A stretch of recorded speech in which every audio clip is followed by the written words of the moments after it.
കർത്താവിന് സ്തോത്രം. നിങ്ങളോടൊരുമിച്ച് വീണ്ടും ഒരു ദിവസം കൂടെ ആയിരിക്കാൻ മഹോന്നതനായ ദൈവം എൻ്റെയും ജീവിതത്തിൽ അനുവദിച്ച വലിയ ഭാഗ്യത്തിനായി ഞാൻ കർത്താവിനെ സ്തുതിക്കുന്നു.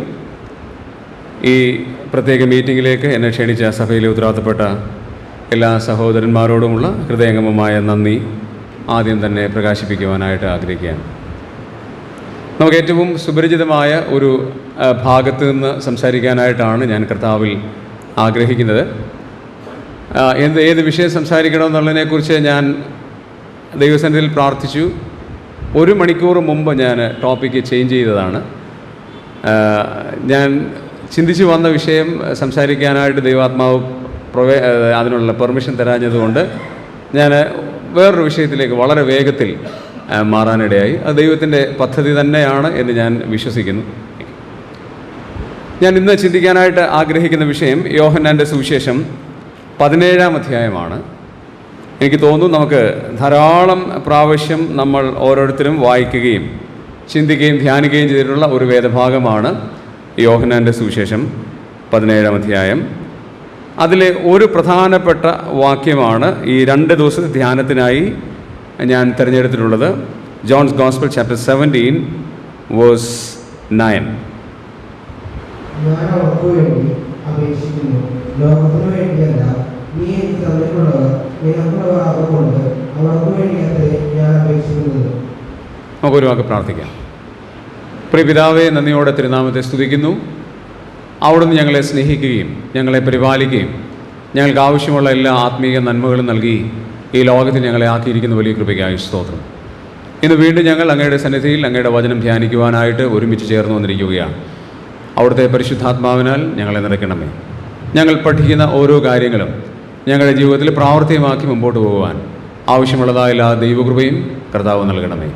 വെള്ളത്തിന്മീതെ ദൈവത്തിൻ്റെ ആത്മാവ് പരിവർത്തിച്ചുകൊണ്ടിരുന്നതുപോലെ പരിശുദ്ധാത്മാവിൻ്റെ സാന്നിധ്യബോധം ഞങ്ങളിലൂടെ നിറയ്ക്കുവാൻ അങ്ങേക്ക് പ്രസാദം തോന്നണമേ. കേൾക്കുന്നവർക്കും പറയുന്നവർക്കും ഒരുപോലെ ഈ വചനം പ്രയോജനീഭവിപ്പാൻ സ്വർഗത്തിലെ ദൈവം സഹായിക്കുമാറാകണമേ എന്ന് പ്രാർത്ഥിക്കുന്നു. പ്രാർത്ഥന കേട്ടതുകൊണ്ട് നന്ദി. യേശുക്രിസ്തുവിൻ്റെ ധന്യമുള്ള നാമത്തിൽ തന്നെ ആമേൻ. യോഹന്നാൻ്റെ സുവിശേഷം നമുക്കെല്ലാവർക്കും അറിയാവുന്നതുപോലെ വളരെ ലളിതമായിരിക്കുന്ന ഒരു സുവിശേഷമാണ്. ലളിതമെന്ന് പറഞ്ഞാൽ ഒറ്റ വായനയ്ക്ക് നമുക്ക് ലളിതമെന്ന് തോന്നുന്നുവെങ്കിലും അതിലെ ആഴങ്ങൾ വളരെ വലുതാണ്. ഈ 17-ാം അധ്യായത്തിൽ നിന്ന് യേശു കർത്താവിൻ്റെ പ്രാർത്ഥന എന്നുള്ള ഒരു വിഷയമാണ് ഇന്നും നാളെയുമായി ഞാൻ ചിന്തിക്കാനായിട്ട് ആഗ്രഹിക്കുന്നത്. നമ്മളൊക്കെ പ്രാർത്ഥിക്കുന്നവരാണ്. ചിലർ മണിക്കൂറുകളിൽ നിന്ന് പ്രാർത്ഥിക്കും, ചിലർ നടന്ന് പ്രാർത്ഥിക്കും, ചിലർ ഇരുന്ന് പ്രാർത്ഥിക്കും. അങ്ങനെ വ്യത്യസ്തമായി പ്രാർത്ഥിക്കുന്നവരാണ്. ഇവിടെ ഒരു വലിയ സത്യം ഒളിഞ്ഞു കിടപ്പുണ്ട്. നമ്മൾ ആർക്കെല്ലാം വേണ്ടി പ്രാർത്ഥിക്കുന്നു എന്ന് നമുക്കറിയാം. പക്ഷേ നമുക്ക് വേണ്ടി ആരെല്ലാം പ്രാർത്ഥിക്കുന്നു എന്നൊന്ന് നമുക്കറിയില്ല. നാം ഒരുപാട് പേർക്ക് വേണ്ടി പ്രാർത്ഥിക്കുന്നുണ്ടാകാം. പക്ഷേ നമുക്ക് വേണ്ടി ആരെല്ലാം പ്രാർത്ഥിക്കുന്നു അത് നമുക്ക് അറിയാൻ കഴിയില്ല. അതിനൊരുപാട് ഉദാഹരണങ്ങളുണ്ട്. എൻ്റെ ജീവിതത്തിൽ കഴിഞ്ഞ ദിവസം സംഭവിച്ചൊരു കാര്യം, ഒരു അമ്മച്ചി, പത്തനംതിട്ടയിൽ ഞാനൊരു ഫാമിലി കോൺഫറൻസ് എന്നപ്പോൾ ഒരമ്മച്ചി എന്നെ കാണാൻ വന്നിരിക്കുകയാണ്. വളരെ പ്രായമുള്ളൊരു അമ്മച്ചിയാണ്. എന്നെ കാണാൻ വേണ്ടി മാത്രം അവിടെ വന്നിരിക്കുകയാണ്. എന്നോട് പറഞ്ഞു, കണ്ണൊന്നും ശരിക്കും കാണത്തൊന്നുമില്ല, റെജിമോനല്ലേ? ഞാൻ പറഞ്ഞു അതെ. മോൻ്റെ ശബ്ദം എന്നും ഞാൻ രാവിലെ കേൾക്കുന്നുണ്ട്. മോനെ കണ്ടിട്ടില്ല ഇതുവരെ. മോന് വേണ്ടി എന്നും രാവിലെ ഞാൻ പ്രാർത്ഥിക്കുന്നുണ്ട്. മോനെ കാണാൻ വേണ്ടിയാണ് ഞാൻ വന്നതെന്ന് പറഞ്ഞു. എന്നെ അതിശയിപ്പിച്ച ഒരു കാര്യമായിരിക്കുന്നു. നമ്മളെ ഓരോരുത്തരും അങ്ങനെ തന്നെയാണ്. നമ്മൾക്ക് വേണ്ടി ധാരാളം ആളുകൾ പ്രാർത്ഥിക്കുന്നുണ്ട്. എന്നാൽ അതിലേറ്റവും പ്രധാനമായ ഒരു കാര്യമാണ് ഇന്ന് നാം ചിന്തിക്കാനായിട്ട് പോകുന്നത്. ആര് നമുക്ക് വേണ്ടി പ്രാർത്ഥിക്കുന്നതെന്ന് അവിടെ വായിക്കുന്നത്? കർത്താവ് നമുക്ക് വേണ്ടി പ്രാർത്ഥിക്കുന്നു. അത് നിസ്സാരപ്പെട്ട ഒരു കാര്യമല്ല. യോഹന്നാൻ്റെ സുവിശേഷത്തിലേക്ക് നമുക്ക് വരാം. ഈ യോഹന്നാൻ്റെ സുവിശേഷം അതിനെ ഒരു മുഖവര പറഞ്ഞതിന് ശേഷം 17-ാം അധ്യായത്തിലേക്ക് നമുക്ക് പ്രവേശിക്കാം. നമ്മൾ ഇന്ന് അതിൻ്റെ പഠന സൗകര്യാർത്ഥം ചില കാര്യങ്ങൾ പറയാനായിട്ട് ആഗ്രഹിക്കുകയാണ്. 1-ാം അധ്യായം 1 മുതൽ 18 വരെയുള്ള വാക്യങ്ങൾ അതിൻ്റെ ഒരു മുഖവരയായിട്ടാണ് നമുക്ക് കാണാനായിട്ട് സാധിക്കുന്നത്. അത് കഴിഞ്ഞതിന് ശേഷം യേശുക്രിസ്തു ചെയ്ത ധാരാളം കാര്യങ്ങളെ അവിടെ വിവരിക്കുന്നത് നമുക്ക് കാണാൻ കഴിയും. ഇത് വലിയ ഒരു പഠനത്തിന് വേണ്ടി പോകാത്തത് കൊണ്ട് ആ മുഖവര ഞാൻ അല്പം ചുരുക്കി മുമ്പോട്ട് പോവുകയാണ്. ഇവിടെ നമ്മൾ യോഹന്നാൻ്റെ സുവിശേഷം പഠിക്കുമ്പോൾ നാം യഥാർത്ഥമായി മനസ്സിലാക്കേണ്ട ചില ആത്മീയ യാഥാർത്ഥ്യങ്ങളിലേക്ക് നിങ്ങളുടെ ശ്രദ്ധയിലിരിക്കുകയാണ്. ഇത് യോഹന്നാൻ്റെ സുവിശേഷം മറ്റ് 3 സുവിശേഷങ്ങളിൽ വ്യത്യസ്തമായിരിക്കുന്നതിൻ്റെ കാരണം യോഹന്നാൻ്റെ സുവിശേഷം യഹൂദയിൽ നടന്ന അത്ഭുതങ്ങളുടെ ഒരു വിവരണമാണ്. മത്തായി, മർക്കോസ്, ലൂക്കോസ് നമ്മൾ വായിച്ചാൽ അത് ഗലീലയിലും യഹൂദയിലും കൂടെ മിക്സ് ചെയ്ത സംഭവങ്ങളാണ് പറയുന്നത്. എന്നാൽ യോഹന്നാൻ്റെ സുവിശേഷം ഏകദേശം ഒരു 90% കാര്യങ്ങൾ യഹൂദയിൽ നടന്ന അത്ഭുതങ്ങളെക്കുറിച്ച് മാത്രമാണ് സംസാരിക്കുന്നത് എന്നുള്ളതാണ് അതിൻ്റെ ഏറ്റവും വലിയ പ്രത്യേകത. അടുത്ത മറ്റൊരു പ്രധാനപ്പെട്ട കാര്യം എന്ന് പറയുന്നത് അവിടെ 2 പ്രധാനപ്പെട്ട വാക്കുകളാണ് ഗ്രീക്കിൽ ഏറ്റവും കൂടുതൽ തവണ ആവർത്തിക്കുന്നത്. അത് ജീവൻ, ഇരുട്ട് എന്നുള്ള വാക്കുകളാണ്, അല്ലെങ്കിൽ വെളിച്ചം, ഇരുട്ട്, ഈ വാക്കുകളാണ് ഏറ്റവും കൂടുതൽ ആവർത്തിക്കുന്നത് എന്ന് നമുക്ക് കാണാൻ കഴിയും. മലയാളത്തിലും ഇംഗ്ലീഷിലും വായിച്ചാൽ നമുക്കത് ബോധ്യമാകും. വ്യത്യസ്തമൊന്നും അതിനകത്ത് വരുത്തിയിട്ടില്ല. ഏറ്റവും കൂടുതൽ തവണ ഈ 2-3 പദങ്ങൾ ആവർത്തിക്കുന്നത് നമുക്ക് കാണാനായിട്ട് സാധിക്കുന്നുണ്ട്. മാത്രമല്ല യേശു കർത്താവ് ലോകത്തിൻ്റെ വെളിച്ചമാണ് എന്ന് കൃത്യമായി രേഖപ്പെടുത്തിയിരിക്കുന്നത് കാണാൻ കഴിയും. പല അത്ഭുതങ്ങളും അതിനോട് ബന്ധപ്പെടുത്തി നമുക്ക് കാണാനായിട്ട് സാധിക്കുന്നുണ്ട്. മാത്രവുമല്ല നാം ആ ഭാഗം ധ്യാനിക്കുമ്പോൾ മറ്റൊരു പ്രധാനപ്പെട്ട കാര്യം, യോഹന്നാൻ ശ്രദ്ധ കേന്ദ്രീകരിക്കുന്നത് യേശു മശിഹയാണ്. അല്ലാതെ യേശു ക്രിസ്തു ചെയ്ത അത്ഭുതങ്ങളെക്കാൾ യോഹന്നാൻ്റെ എഴുത്തിൽ ഏറ്റവും തെളിഞ്ഞു നിൽക്കുന്ന കാര്യം യേശു മശിഹയാണ് എന്നുള്ള യാഥാർത്ഥ്യം തൻ്റെ ഓഡിയൻസിനെ അറിയിക്കുക എന്നുള്ളതാണ്. അതുകൊണ്ട് അത്ഭുതങ്ങളെക്കാൾ വ്യക്തിപ്രഭാവത്തിനാണ് പ്രാധാന്യം. ആ വ്യക്തിക്കാണ് യോഹന്നാൻ ഏറ്റവും കൂടുതൽ പ്രാധാന്യം നൽകുന്നത് എന്ന് നമുക്ക് കാണാനായിട്ട് സാധിക്കുന്നുണ്ട്.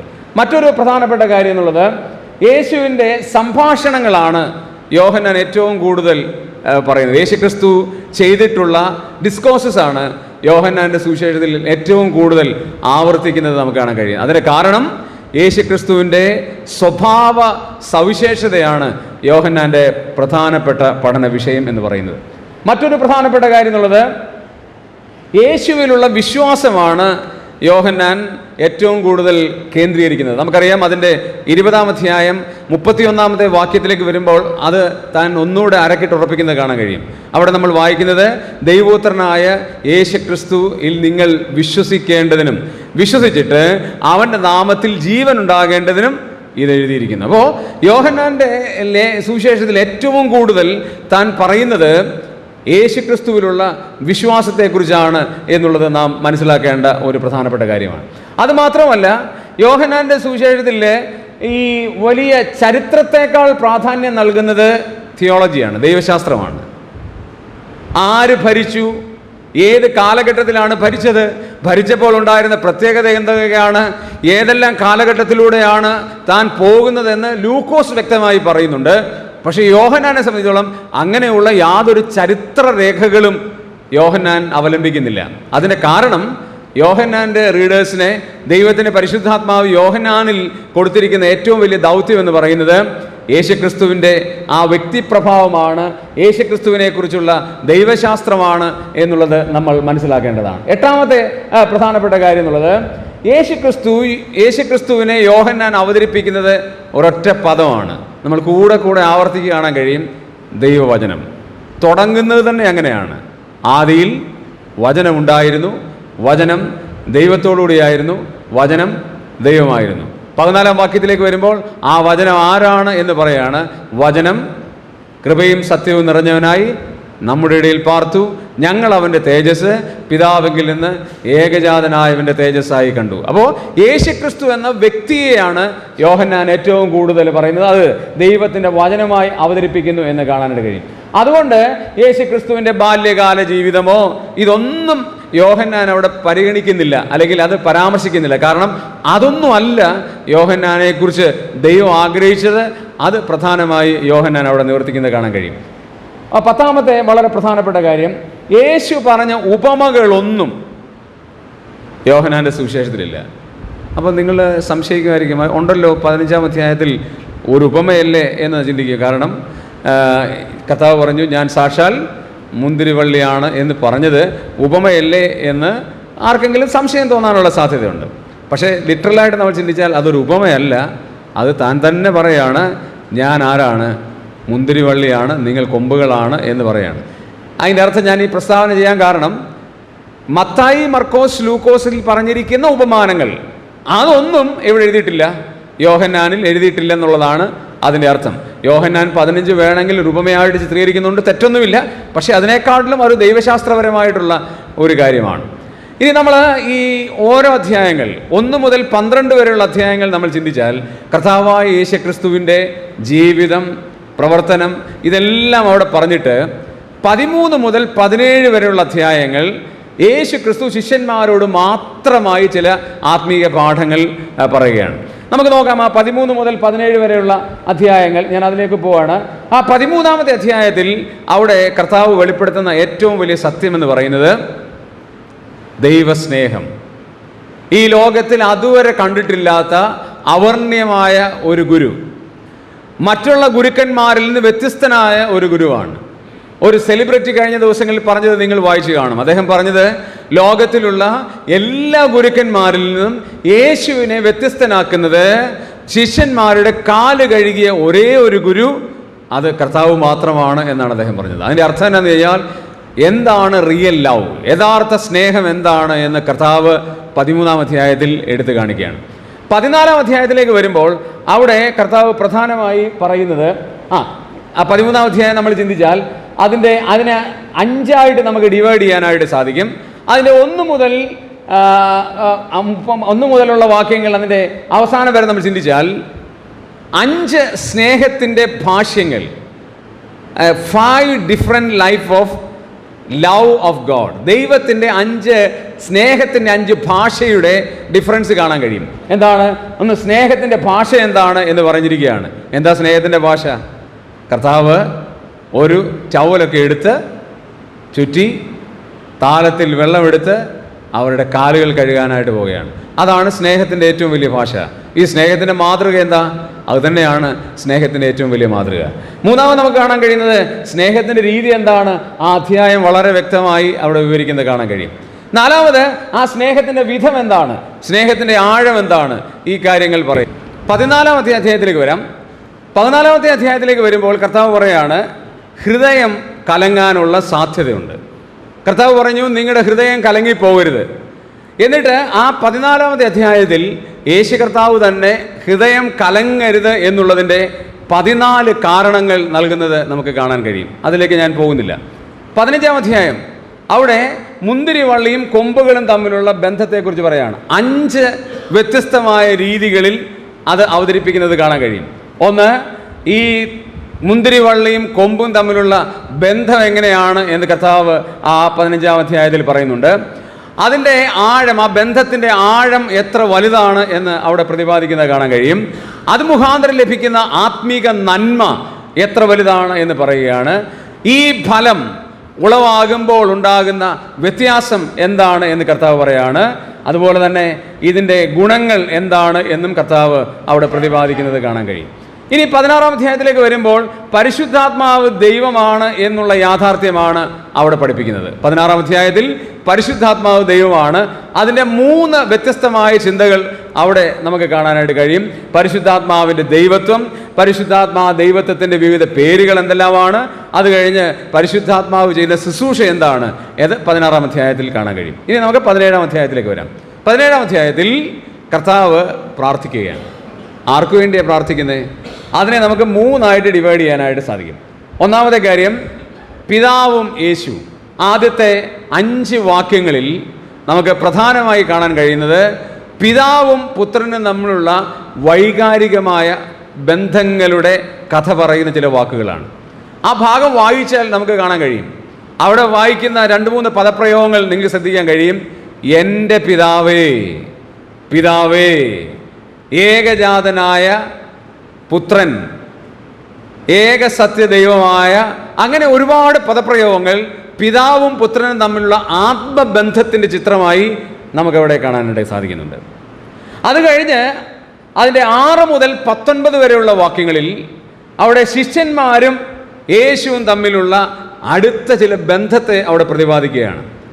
എന്തായിരുന്നു അവർ തമ്മിലുള്ളതായ ആ ശിഷ്യന്മാരെ കർത്താവ് എങ്ങനെയാണ് സ്നേഹിച്ചത്, ആ സ്നേഹത്തിൻ്റെ ആഴം എന്താണ് എന്ന് വ്യക്തമാക്കുന്ന കാര്യമാണ്. അവസാനം അതിൻ്റെ 20 മുതൽ 26 വരെയുള്ള വാക്യങ്ങളിലേക്ക് വരുമ്പോൾ അവിടെ കർത്താവ് സാർവത്രിക സഭ, അതായത് യേശു കർത്താവിൽ രക്ഷിതാവും കർത്താവുമായിട്ട് സ്വീകരിക്കുന്ന ഓരോ വ്യക്തികളെയും കുറിച്ചുള്ള ഒരു വിശദമായ കാഴ്ചപ്പാടിൽ ലോകത്തെക്കുറിച്ച് വിശദമാക്കുന്ന കാര്യമാണ് നമുക്കവിടെ കാണാൻ കഴിയുന്നത്. നമ്മൾ വായിച്ച വാക്യത്തിലേക്ക് ഒന്നുകൂടെ മടങ്ങി വരാം. 9-ാമത്തെ വാക്യത്തിലേക്ക് നമുക്ക് മടങ്ങി വരാം. അവിടെ നമ്മൾ പ്രധാനമായി കാണാൻ കഴിയുന്നത് യേശു കർത്താവ് നമുക്ക് ഓരോരുത്തർക്കും വേണ്ടി എന്ത് ചെയ്യുന്നു? പ്രാർത്ഥിക്കുന്നു. ആ വാക്യം നമുക്ക് ഒന്നുകൂടെ ഒന്ന് വായിക്കാം. ശ്രദ്ധിക്കണേ, ഒന്ന് ഞാൻ അവർക്ക് വേണ്ടി അപേക്ഷിക്കുന്നു. ആരാ ഈ അവർ? ഇതൊരു ബൈബിൾ ക്ലാസ് ആണ്, പ്രസംഗ ശൈലിയിൽ ഞാൻ പോകാൻ ആഗ്രഹിക്കുന്നില്ല. ഞാൻ അവർക്ക് വേണ്ടി പ്രാർത്ഥിക്കുന്നു. ഈ 17-ാം അധ്യായം നമ്മൾ ശ്രദ്ധിച്ചാൽ അവർ, ഇവർ, ലോകം, ഞങ്ങൾ, ഇങ്ങനെയൊക്കെ കാണാൻ പറ്റും. നമ്മൾ സാറ് പറയാറുള്ളത് അല്ലേ, അവർക്കില്ലാത്തത് നമുക്കെന്താ? നമ്മക്കൊണ്ട് അവർക്ക് ഇല്ല, അവരോട് പ്രത്യേക സ്നേഹം നമ്മളോടത് ഇല്ല. ഇതൊക്കെ നമ്മൾ സാറിന് ഉപയോഗിക്കുന്ന വാക്കുകളാണ്. കർത്താവ് അത് തന്നെ ഉപയോഗിക്കുകയാണ്. നമ്മൾ അതിൻ്റെ വിശദാംശത്തിലേക്ക് വരാം. ഞാൻ അവർക്ക് വേണ്ടി പ്രാർത്ഥിക്കുന്നു. രണ്ടാമത്തെ പ്രസ്താവന അല്പം കൂടെ ഘനതരമായ പ്രസ്താവനയാണ്. അടുത്ത പ്രസ്താവന വായിക്കുന്നത് ഇങ്ങനെയാണ്: ലോകത്തിന് വേണ്ടിയല്ല. കർത്താവ് പ്രാർത്ഥിക്കുന്നത് ആർക്ക് വേണ്ടിയല്ല? ലോകത്തിന് വേണ്ടിയല്ല. അതെന്താ ഈ ലോകം എന്നുള്ള അർത്ഥം? നമ്മൾ ചിന്തിക്കാനായിട്ട് പോവുകയാണ്. മൂന്നാമത്തെ പ്രസ്താവന,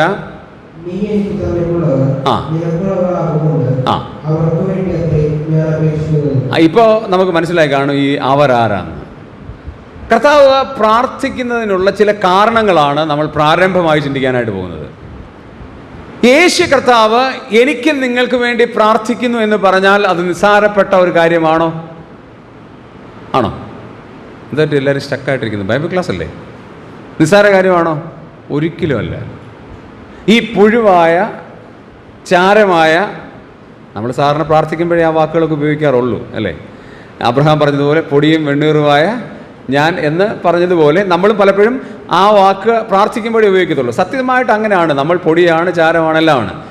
എനിക്ക് വേണ്ടി എൻ്റെ തമ്പുരാൻ കർത്താവ് പ്രാർത്ഥിക്കുന്നു എന്ന് നമ്മൾ ഓരോരുത്തരും ഒന്ന് ഹൃദയത്തിൽ നിന്നൊന്ന് ചിന്തിക്കുമ്പോൾ ഉണ്ടാകാവുന്ന വികാരം എത്ര വലുതാണല്ലേ? കർത്താവ് പ്രാർത്ഥിക്കുകയാണ്, എനിക്ക് വേണ്ടി പ്രാർത്ഥിക്കുകയാണ്. നമുക്ക് ഓരോരുത്തർക്ക് വേണ്ടി കർത്താവ് പ്രാർത്ഥിക്കുകയാണ്. എന്തിനാണ് പ്രാർത്ഥിക്കുന്നത്? ആ 9-ാം വാക്യം നമുക്ക് ഒന്നാമത് വായിക്കാം. ഒന്നാമത്തെ കാരണം അവിടെ കാണാൻ കഴിയും. അവിടെ ഇങ്ങനെയാണ് രേഖപ്പെടുത്തിയിട്ടുള്ളത്: അവർ നിനക്കുള്ളവർ ആകൊണ്ട് അവർക്ക് വേണ്ടി പ്രാർത്ഥിക്കുന്നു. ആരായി അവർ? ആരാണ് ഈ അവർ? ആരാ? നമ്മൾ സാധാരണ പറയും ആരാ? നമ്മളാണ് അല്ലേ? കുറച്ചുകൂടെ വ്യക്തിപരമായിട്ടൊന്ന് പറഞ്ഞേ, ആരാണ് ഈ അവർ? ഞാനാണ്. നമ്മൾ ഒരു മൊത്ത കച്ചവടത്തിൽ പറയുന്നതിനേക്കാളും ഇനിയുള്ള നമ്മുടെ 2 ദിവസവും നമ്മൾ 3 വാക്കുകളാണ് കൂടുതലായിട്ട് കോൺസെൻട്രേറ്റ് ചെയ്യാൻ പോകുന്നത്. 1 ഞാൻ, 2 എനിക്ക്, 3 എൻ്റെ. നിങ്ങൾക്ക് തോന്നുമായിരിക്കും ഇതെന്തോ ഒരു എക്സ്ക്ലൂസീവ് മെൻറ്റാലിറ്റിയാണ്. സാരമില്ല, അങ്ങനെ തന്നെ ഇരുന്നോട്ടെ. ഞാൻ, എൻ്റെ, എനിക്ക്. യേശു കർത്താവ് ആർക്ക് വേണ്ടി പ്രാർത്ഥിക്കുന്നു? എനിക്ക് വേണ്ടി പ്രാർത്ഥിക്കുന്നു. എന്താ കാരണം? അവിടെ രേഖപ്പെടുത്തിയിരിക്കുകയാണ്, ഞാൻ കർത്താവിനുള്ളതാണ്. ഞാൻ കർത്താവിനുള്ളതാണ്. കുറേ നാൾ മുമ്പ് ഞാൻ കർണാടകത്തിൽ ചെല്ലക്കര എന്ന് പറയുന്നൊരു സ്ഥലമുണ്ട്, ചിത്രദുർഗ ഡിസ്ട്രിക്റ്റിലാണ്. അവിടെ ഒരു ബൈബിൾ ക്ലാസ് എടുത്തുകൊണ്ടിരിക്കുമ്പോൾ ഒരു വാക്യം മലയാളത്തിൽ ഞാനത് ഒത്തിരി പ്രാവശ്യം വായിച്ചിട്ടുണ്ടെങ്കിലും ആദ്യമായിട്ടാണ് കന്നഡയിൽ ആ വാക്ക് എൻ്റെ മനസ്സിലേക്ക് വരുന്നത്. കന്നഡ സാധാരണഗതിയിൽ കേൾക്കാറുണ്ട്, വായിക്കാറുണ്ട്, പഠിക്കാറുണ്ട്, ചിന്തിക്കാറുണ്ടെങ്കിലും അങ്ങനെ ഒരു വാക്ക് ആദ്യമായിട്ടാണ് ഞാൻ കേട്ടത്. ഇവിടെ ആ പദത്തിലേക്ക് ഞാൻ വരാം. ഇവിടെ പറയുന്ന വളരെ പ്രധാനപ്പെട്ട ഒരു കാര്യം ഇതാണ്: ഞാനും നിങ്ങളും ആർക്കുള്ളതാ? കർത്താവിനുള്ളതാ. എപ്പോഴാണ് നമ്മളിത് ഏറ്റവും കൂടുതൽ അനുഭവിക്കുന്നറിയാമോ? പാട്ട് പാടുമ്പോൾ എന്ത് പറയും? ഞാനവനുള്ളം കയ്യിലിരിക്കയാൻ ആരുമില്ലെനിക്ക് ദോഷം ചെയ്യുവാൻ. അപ്പോൾ നമ്മളൊക്കെ പറയും എൻ്റെ കർത്താവിൻ്റെ കരങ്ങളിലാണ് നാം. പിന്നെ എപ്പോഴാണ് പറയുന്നറിയോ? എത്ര വലിയ രോഗവും ദുഃഖവും ഒക്കെ വന്നു കഴിയുമ്പോൾ നമ്മൾ പെറുപിറുക്കുമായിരിക്കും. ചിലപ്പം പുറത്ത് പറയത്തില്ലായിരിക്കും, ഉള്ളിൻ്റെ ഉള്ളിൽ ഇങ്ങനെ പറയും, ഞാൻ ഇത്രയും കർത്താവിനെ സ്നേഹിച്ചിട്ടും എനിക്കെന്തുകൊണ്ടാണ് ഇങ്ങനെയൊക്കെ ഉണ്ടാകുന്നത്? എന്നാലും എന്നെ കർത്താവ് സൂക്ഷിക്കുന്നു. ഒരു അപകടം നമ്മുടെ മുമ്പിൽ സംഭവിച്ചു, നമ്മൾ അത്ഭുതകരമായി രക്ഷപ്പെട്ടു. അപ്പം നമ്മളെന്ത് പറയുന്നു? ഞാൻ എൻ്റെ കർത്താവിൻ്റെ കരങ്ങളിലായതുകൊണ്ട് സ്തോത്രം. പക്ഷെ എല്ലാ സമയത്തും നമ്മൾ കർത്താവിൻ്റെ കരങ്ങളിലാണ്. ഇവിടെ ഓർക്കേണ്ട ഒരു കാര്യമുണ്ട്. ദൈവം നമ്മളെ തൻ്റെ സ്വന്തമാക്കാൻ വേണ്ടി ചെയ്ത വലിയൊരു കാര്യമുണ്ട്. അതെന്താണെന്ന് നമുക്ക് എല്ലാവർക്കും അറിയാം. എല്ലാ ആരാധനകൾക്കും നമ്മളത് ഓർക്കുന്ന കാര്യമാണ്. എന്ത് ചെയ്യുന്നറിയാമോ? റോമാലേഖനം 8-ാം അധ്യായം 32-ാം വാക്യം നമുക്ക് കാണാപ്പാടമാണ്. റോമൻസ് 8:32. എന്താ അവിടെ വായിക്കുന്നത്? സ്വന്തം പുത്രനെ ആദരിയാതെ നമുക്കെല്ലാവർക്കും വേണ്ടി ഏൽപ്പിച്ച് തന്നവൻ അവനോടുകൂടെ സകലവും നൽകാതിരിക്കുമോ? ആ റോമാലേഖനം 8-ാം അധ്യായത്തിൽ 30 മുതലുള്ള വാക്യങ്ങൾ നമ്മൾ വായിക്കുമ്പോൾ 5 ചോദ്യങ്ങൾ അവിടെ കാണാൻ കഴിയും. 5 questions. അതിലൊരു ചോദ്യമാണ് ഇത്. എന്താ ചോദ്യം? സ്വന്തം പുത്രനെ ആദരിക്കാതെ നമുക്ക് വേണ്ടി ഏൽപ്പിച്ചു തന്നവൻ. നമ്മൾ ഓർക്കണം, നമ്മെ സ്വന്തമാക്കാൻ ദൈവം കർത്താവ് ഒരാളെ അല്പസമയത്തേക്ക് കൈവിട്ടു. ആരെയാണ്? കർത്താവായ യേശുക്രിസ്തു. എന്നാൽ അതിനെക്കാട്ടിലും വലിയ ആത്മീയ സത്യമില്ല. എന്നാൽ നമ്മുടെ യോഗ്യത എന്തായിരുന്നു? നമ്മളൊരു പുതിയ കമ്പനി തുടങ്ങാനായിട്ട് തീരുമാനിച്ചു എന്നിരിക്കട്ടെ. പുതിയൊരു കമ്പനി തുടങ്ങാനായിട്ട് അവർ തീരുമാനിച്ചു. അപ്പോൾ കമ്പനി തുടങ്ങാൻ തീരുമാനിച്ചപ്പോൾ പത്രത്തിലൊരു അനൗൺസ്മെൻറ്റ്, ഒരു അഡ്വർടൈസ്മെൻറ്റ് ഇട്ടിരിക്കുകയാണ്. ഒരു PR ആയിട്ടാണ് ഒരാളെ നിയമിക്കാനായിട്ട് തീരുമാനിച്ചെന്നിരിക്കട്ടെ, അല്ലെങ്കിൽ ഒരു അക്കൗണ്ട്സ് മാനേജറായിട്ടാണ്, അല്ലെങ്കിൽ ഒരു HR ആയിട്ട് ഒരാളെ നിയമിക്കാൻ ചെയ്യുമ്പോൾ അതിൻ്റെ അടിസ്ഥാന യോഗ്യതകൾ പറയാറുണ്ട്. അദ്ദേഹം MBA പാസ്സായതായിരിക്കണം, എക്സ്പീരിയൻസ് ഇത്ര ആൾ വേണം എന്നൊക്കെ പറഞ്ഞ് നമ്മൾ കുറേ നിബന്ധനകൾ അതിനകത്തിടും. ഒരു 10ാം ക്ലാസ് പാസ്സായ ഒരാൾ അവിടെ വന്നിട്ട് പറയാണ്, സാറേ എനിക്ക് PR ആയിട്ട് ജോലി തരാൻ പറ്റുമോ? ഞാൻ എല്ലാ പബ്ലിക് റിലേഷനായിട്ടൊക്കെ ചെയ്തോളാം, എനിക്ക് ഭയങ്കര സംസാരിക്കാനുള്ള ഒരാളാണ്, ഞാൻ അതിന് യോഗ്യത. കമ്പനി തുടങ്ങുന്ന ആൾ എന്താ പറയും? അതെ, തന്നെ എടുക്കണമെന്ന് എനിക്ക് ആഗ്രഹമുണ്ട്, പക്ഷേ എൻ്റെ കമ്പനിക്ക് താങ്കളെ എടുക്കാൻ പറ്റില്ല, കാരണം താങ്കൾക്ക് അടിസ്ഥാനപരമായ യോഗ്യത ഇല്ല. നമുക്ക് FS ലേഖനത്തിലേക്ക് ഒന്ന് വരാം.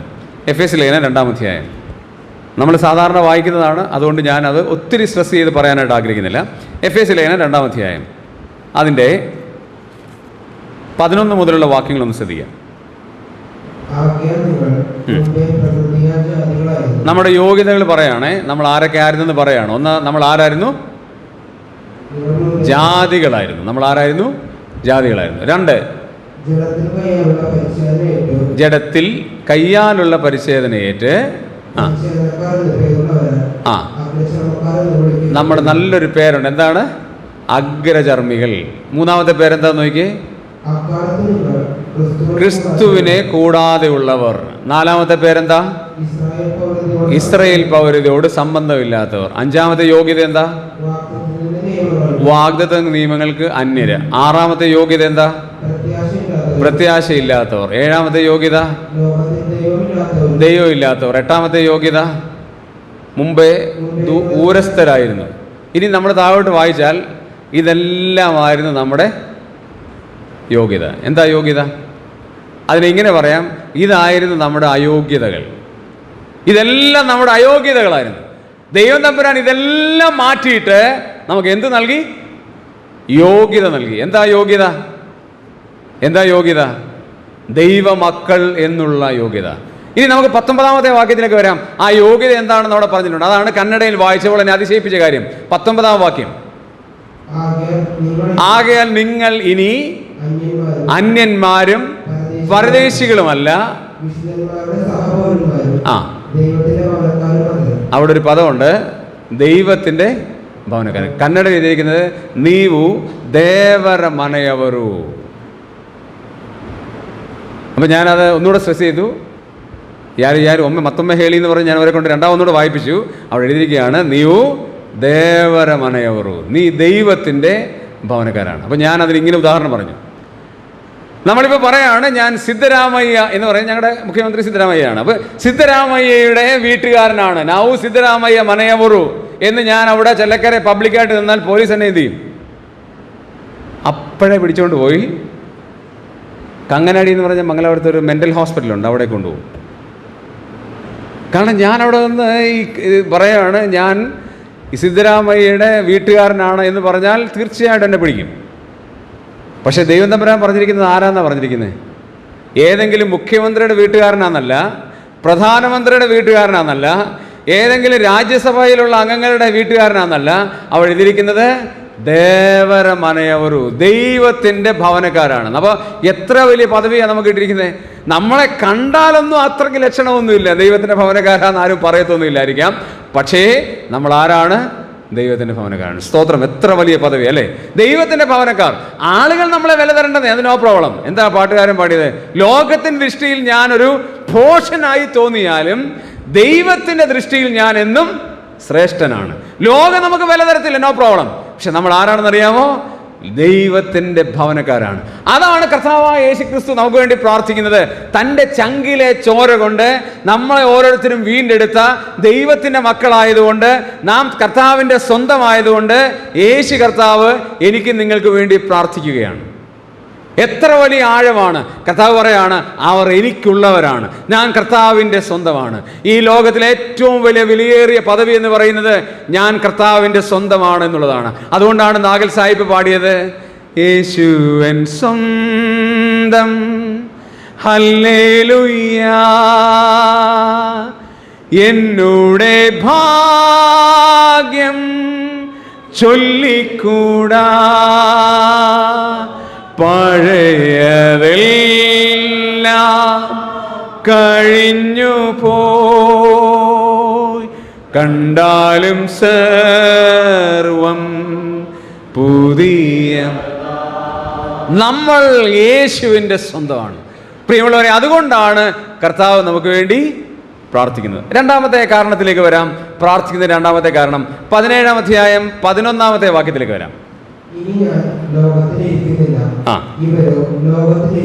യോഹന്നാന്റെ സുവിശേഷം 17-ാം അധ്യായം അതിന്റെ 11-ാം വാക്യത്തിൽ രണ്ടാമത് കർത്താവ് നമുക്ക് വേണ്ടി പ്രാർത്ഥിക്കുന്നതിന്റെ കാരണം വെളിപ്പെടുത്തുകയാണ്. എന്താണ് അവിടെ പറഞ്ഞിരിക്കുന്നത്? അവർ ലോകത്തിൽ ഇരിക്കുന്നു. നമ്മൾ എവിടെ ഇരിക്കുന്നത്? ലോകത്തിൽ. നമ്മൾ ഇരിക്കുന്നത് ലോകത്തിലാണ്. ഈ 17-ാം അധ്യായം നമ്മൾ ചിന്തിച്ചാൽ രണ്ട് പേഴ്സ്പെക്റ്റീവിൽ ഞാനിതിനെ അവതരിപ്പിക്കാനായിട്ട് പോവുകയാണ്. ആദ്യത്തെ പേഴ്സ്പെക്റ്റീവിലേക്ക് വരാം. ഇവിടെ ലോകം എന്ന് പറയുന്ന ഒരു പദത്തിന് വ്യത്യസ്തമായ അർത്ഥമാണ് കൊടുത്തിരിക്കുന്നത്. യോഹന്നാന്റെ സുവിശേഷം 17-ാം അധ്യായം മാത്രമേ നമ്മൾ ചിന്തിക്കുന്നുള്ളൂ. 17-ാം അധ്യായത്തിൽ ലോകത്തിലിരിക്കുന്നതെന്നാണ് പറഞ്ഞിരിക്കുന്നത്. ഈ ലോകം എന്നുള്ള പദം, വേൾഡ് എന്നുള്ള പദം ഏകദേശം 7 വ്യത്യസ്തമായ രീതിയിലാണ് യോഹന്നാന്റെ സുവിശേഷം 17-ാം അധ്യായത്തിൽ അവതരിപ്പിച്ചിരിക്കുന്നത്. നമുക്ക് നോക്കാം എന്തെല്ലാമാണെന്ന്. ഒന്നാമത് 5-ാമത്തെ വാക്യം ഒന്ന് വായിക്കാം. 5-ാം വാക്യം. ലോകം ഉണ്ടാകും മുമ്പ് മഹത്വത്തിൽ എന്നെ മഹത്വപ്പെടുത്തണമേ. അവിടെ പറയുന്ന പദം എന്താ? മലയാളത്തിൽ നമ്മൾ വായിച്ചാൽ ഒറ്റ പദമേ ഉള്ളൂ. എന്താണ്? ലോകം. എന്നാൽ ഇംഗ്ലീഷിൽ വായിക്കുകയാണെങ്കിൽ അവിടെ എഴുതിയിരിക്കുന്നത് യൂണിവേഴ്സ് എന്നാണ്, പ്രപഞ്ചം. കർത്താവ് പറയാണ് ഈ ലോകത്തിൽ ഇരിക്കുന്നു എന്ന് കർത്താവ് പറയുമ്പോൾ ഒന്നാമത്തെ ലോകം എന്നുള്ള അർത്ഥത്തിൽ 17-ാം അധ്യായം ഉപയോഗിച്ചിരിക്കുന്നത് യൂണിവേഴ്സ് എന്ന് പറയുകയാണ്. എന്താ യൂണിവേഴ്സ് എന്ന് പറഞ്ഞാൽ? ഈ അണ്ഡകടാഹം മുഴുവനും. നമുക്കറിയാമോ എന്തെല്ലാം ഈ അണ്ഡകടാഹങ്ങൾ ഈ ഭൂമിയിൽ ലോകത്തിലുണ്ടെന്നറിയാമോ? ഇതുവരെയും കണ്ടുപിടിച്ചിട്ടില്ലാത്ത എത്രയെത്ര അത്ഭുതങ്ങൾ പ്രപഞ്ചത്തിലുണ്ട്. എത്ര മിൽക്കി വേസ് ഉണ്ട്, ആകാശഗംഗകൾ എത്ര ഉണ്ടെന്നറിയാമോ? ഇല്ല. ടോളമി എന്ന് പറയുന്ന ഒരു സയൻറ്റിസ്റ്റ് ഉണ്ട്, നിങ്ങൾ വായിച്ചു കാണാം അദ്ദേഹത്തിൻ്റെ ബുക്ക്, ഫേമസ് ഒരു ബുക്കുണ്ട് ടോളമി. അദ്ദേഹം പറഞ്ഞിരിക്കുകയാണ് ആകാശത്തിൽ ആകെപ്പാടെ 1050 നക്ഷത്രമുള്ളെന്ന് പറഞ്ഞു. Only 1050 stars in the sky. അതെ, പുള്ളി രാവിലെ എഴുന്നേറ്റ് എണ്ണി നോക്കിയെന്ന് തോന്നുന്നു. ആ പുസ്തകം എന്ന് ചവിട്ടുകൊട്ടയില്ല. എന്നാൽ ബൈബിൾ പറയാണ്, അബ്രഹാമിനോട് പറഞ്ഞു, അബ്രഹാമേ നീ ആകാശത്തേക്കൊന്ന് നോക്ക്, നക്ഷത്രങ്ങളെ നിനക്ക് എണ്ണാൻ പറ്റുമെങ്കിൽ എണ്ണിക്കോളൂ. ഈ പ്രപഞ്ചം എന്ന് പറയുന്ന അത്ഭുത പ്രതിഭാസത്തെ ഒരു മനുഷ്യർക്കും മനസ്സിലാക്കാൻ കഴിയാതെ വണ്ണമുള്ള അത്ഭുതമാണ്. നോർത്തേൺ നെബൂല എന്ന് പറയുന്ന ഒരു സയന്റിഫിക് വിങ് ഉണ്ട്. ഈ ആകാശഗംഗകളെ കുറിച്ച് പര്യവേഷണം നടത്തുന്ന ആളുകൾ ആ നോർത്തേൺ നെബൂലയിലേക്ക് നോക്കിയപ്പോൾ അവിടെ ആകെപ്പാടെ കണ്ടത് ഒരു ശൂന്യത മാത്രമാണ്, അവിടെ ഒന്നുമില്ല. ഉടനെ ആ ഗവേഷകർ നോക്കി എന്താണ് ഈ നോർത്തേൺ നെബൂലയിൽ ഒന്നുമില്ലാത്തത്. അവർ കണ്ടെത്താൻ ശ്രമിച്ചപ്പോൾ കോടിക്കണക്കിനുള്ള മിൽക്കി വേസ് ആകാശഗംഗകൾ, നിങ്ങൾക്ക് ഗൂഗിളിൽ പോയാൽ സെർച്ച് ചെയ്യാൻ പറ്റും, കോടിക്കണക്കിന് ആകാശഗംഗകൾ ആ നോർത്തേൺ നെബൂലയിലുണ്ട്. അത് മനുഷ്യന്റെ നഗ്നനേത്രങ്ങൾ കൊണ്ട് കാണാനായിട്ട് സാധ്യമല്ല. ദൈവം പറയാണ്, കർത്താവ് പറയാണ്, ഈ യൂണിവേഴ്സ് ഉണ്ടാകുന്നതിന് മുമ്പ് കർത്താവിന് ഒരു വലിയ പദവി ഉണ്ടായിരുന്നു. ആ പദവിയിലേക്കാണ്. അപ്പൊ ഒന്നാമത് ലോകം എന്ന് പറയുന്ന അർത്ഥം, നാം ലോകത്തിലിരിക്കുന്നു എന്ന് പറയുമ്പോൾ അവിടുത്തെ അർത്ഥം പ്രപഞ്ചത്തിലിരിക്കുന്നു എന്നുള്ള അർത്ഥത്തിലല്ല. വേണമെങ്കിൽ പറയാം നമ്മൾ പ്രപഞ്ചത്തിലിരിക്കുന്നു. എന്നാൽ പ്രപഞ്ചത്തിലിരുന്നാൽ എവിടെയാണ് കാണാൻ കഴിയുന്നത്? നമ്മൾ ഈ ഫ്ലൈറ്റിലെ മേലോട്ട് പോകുമ്പം താഴോട്ടൊന്ന് നോക്കുക. നമ്മൾ കൊച്ചിയിൽ നിന്ന് മേലോട്ട് കയറിപ്പോയി താഴോട്ടൊന്ന് നോക്കിയാൽ എന്ത് കാണാം? ഒരു പൊട്ടുപോലെ കാണാം. അമ്പരചുംബിയായ ഏറ്റവും വലിയ മണ്ഡലങ്ങളൊക്കെ ചെറിയൊരു മുട്ടുസൂചിയുടെ അത്രയേ ഉള്ളൂ. ഇതുകൊണ്ടാണ് യെശയ്യാപ്രവചനം 40-ാം അധ്യായത്തിൽ പറയുന്നത്, ദൈവം തമ്പുരാൻ സ്വർഗത്തിൽ നിന്ന് നോക്കുമ്പോൾ അതിനെ ഒരു വെള്ളിക്കൊട്ടയിലെ തുലാസ് പോലെ ചെറിയൊരു മൺകൂതാരം പോലെ ഉള്ളൂ എന്ന് ദൈവം പറയുന്നതിന് കാരണം ദൈവത്തിൻ്റെ വ്യൂ പോയിന്റിൽ നോക്കിയാൽ ഈ പ്രപഞ്ചത്തെ അളക്കാൻ കഴിയില്ല. അതിൻ്റെ ഗതിവിഗതികൾ നിയന്ത്രിക്കാനായിട്ട് കഴിയില്ല. നമുക്കറിയാവുന്ന ഏറ്റവും വലിയ ചരിത്ര വസ്തുതയാണ്, സയന്റിഫിക് പ്രൂഫാണ്, സമുദ്രമാണ് ഏറ്റവും കൂടുതൽ. ആ സമുദ്രം തന്നെ ഭൂമിക്ക് മുകളിൽ നിൽക്കുകയാണ്.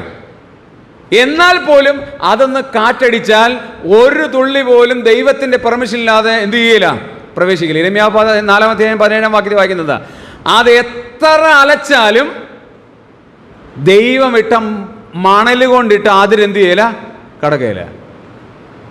ഞങ്ങളുടെ ഇപ്പം ഭയങ്കര മഴയാണ്.